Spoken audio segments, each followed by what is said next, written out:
சித்தரத்னேஸ்வர ஆலயம். இவ்வாலயமானது சுமார் 2000 வருஷம் பழமையான கோவில். இந்த கோவில் பார்த்தீங்கன்னா சுவாமி பார்த்தீங்கன்னா சுத்தரத்னேஸ்வரர் சுவாமியோட நாமதேயம். இங்கே சுவாமி வந்து சுயம்பமூர்த்தியாக இருக்கார்.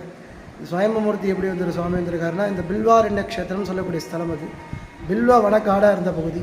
இந்த பகுதியை வந்து என்ன பண்ணுறா, மன்னர்கள் ஆட்சியில் இருக்கும்போது, சுத்தமணிலே இருக்கும்போது பில்வ கண்ணு வளர்ந்துருக்கு. மண்வெட்டியால் வெட்டும் போது கீழே ரத்தமாக பிரிட்டு வருது.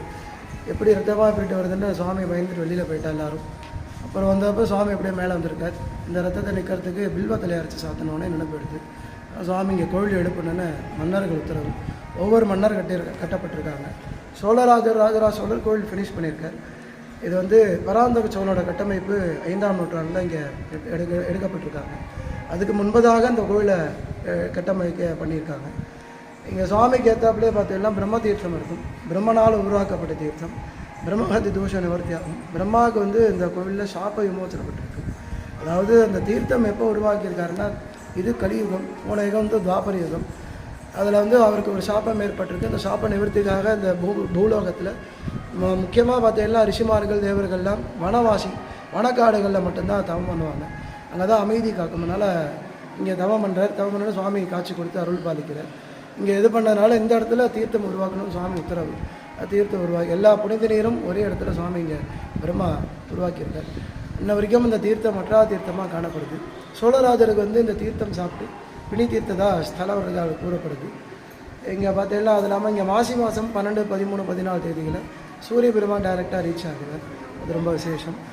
இங்கே சுவாமி இங்கே நடராஜர் ரொம்ப சிறப்பு. நடராஜர் பார்த்தீங்கன்னா ஒரே ஸ்டோன் சுவாமி, கீழேருந்து மேலே ஒரே ஸ்டோனை உருவாக்கியிருப்பாங்க. அந்த நரிமணம்னு ஒரு மூலிகை சம்பந்தமான ஒரு அந்த பாறையானது. அந்த பாறை எப்படி இருக்குன்னா, பல கோடி வருஷத்துக்கு ஒரு தடவை அந்த பாறை பிழக்குமா. அப்படி பிழந்த பாறையை என்ன பண்ணுறா, தேவர்கள்லாம் ஒரு ஆண்டு காலம் தவம் புரிந்து தவ வலிமையால் அந்த பாறையானது விழுந்து தேவச்சிற்பியான விஸ்வகர்மா சுவாமியை வடிவமைச்சு இந்த கோவிலில் பிரதிஷ்டை பண்ணுறார். அகஸ்திய ரிஷி வழிபட்ட ஸ்தலம் அது. அகஸ்திய ரிஷி வழிபட்டு ஸ்தல வரலாறுகள்லாம் சுவாமி எழுதுகிறார்.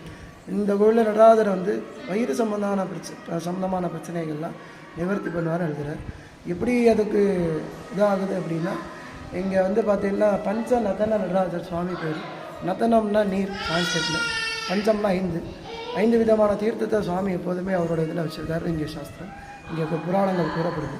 அந்த தீர்த்தம் அதாவது கிட்னி ஸ்டோன், இந்த வயிறு பகுதியில் தண்ணீர் சம்மந்தமான பகுதி.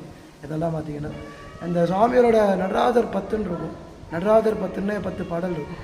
இது 10வது பாடலில் போய் பார்த்திங்கன்னா விளக்க உரையில் பார்த்திங்கன்னா இந்த தீர்த்தம் தண்ணி சம்பந்தமான விளக்கு உரைகள்லாம் அதில் வரும்.